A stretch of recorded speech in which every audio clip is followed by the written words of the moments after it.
Alright, what's up guys, Single Player Nacho here. And if you're like me, you're terrified of werewolf monsters that look like they chewed on some C4 and lived. Yeah, that's the Varcolac, a monstrosity that almost needs no introduction. And like many of the ghoulies in Resident Evil, you just can't see any human resemblance or human origin for that matter. This thing, this hairy unit, is 100% human. Crazy, but true. Crazier yet, the fish boss found in Resident Evil Village, Salvatore Moreau, is the actual creator of the Varcolacs. He spliced up some human and wolf DNA to create these brutes. So, to sum this up, a fucking fish man created giant werewolves. I love this series. Now let's go back to the horrendous face of the Varcolac. What would this thing's name even be? Gilbert? Johnny Depp?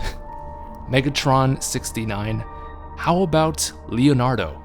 Leonardo Lupu, to be exact. Now if you're a diehard RE Village fan, or if you've just recently played through it again, Leonardo Lupu may sound like a familiar name. It belongs to the old injured man found in the beginning of the game, and is Elena's father. I didn't really like this guy, to be honest. I mean, he was strictly unlikable for the 5 to 10 minutes of screen time that he had. Leonardo is a grouch, and he may have hurt Ethan's feelings, and I don't like that. Don't hurt Ethan's feelings, asshole. Now, as you may remember, Leonardo thankfully dies pretty fast. He massacres the villagers' surviving group, then coerces his daughter to help him, even though he is halfway into being a Lycan, and ultimately kills himself and his daughter as they fall into the depths of a burning house. Fucking awesome job, dude. A theory suggests that this may not have been the intended ending for Leonardo, however. The theory is this: Leonardo survived the fall into the chasm, and by the time Ethan revisits this area in particular, has completely transformed not into just an ordinary Lycan, but the Varcolac Alpha. Let's take a look at the theory itself, posted on Reddit by user AJC731, who I must say has a profound argument to make. There are both visual and environmental clues. Leonardo does have some scruffy gray facial hair, and he's found at the same spot where he'd supposedly died. Jeez, imagine being compared to a monster like the Varcolac. Ugly ass Leonardo. The lore clues point out a more detailed take on why the Varcolac Alpha is riddled with spears on its back. It may have defended itself against other Lycans, possibly as Leonardo protects his daughter's final resting place.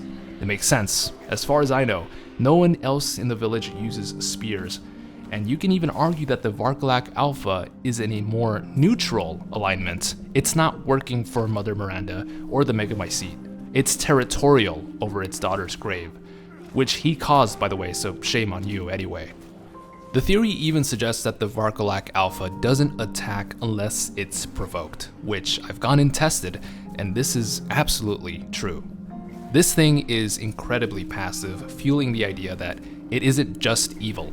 I mean, it's terrifying, don't get me wrong, but it does give off big Papa Bear vibes. Now that's the theory, and here's my take on this.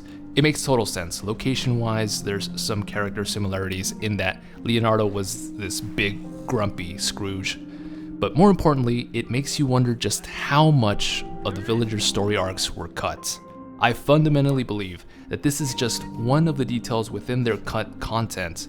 Now, did we really need to learn more about the ragtag group of villagers in the game? Not really. I mean, some exposition would have been nice. You get there and everyone's already in a pissy mood, and then they die. It's kind of funny.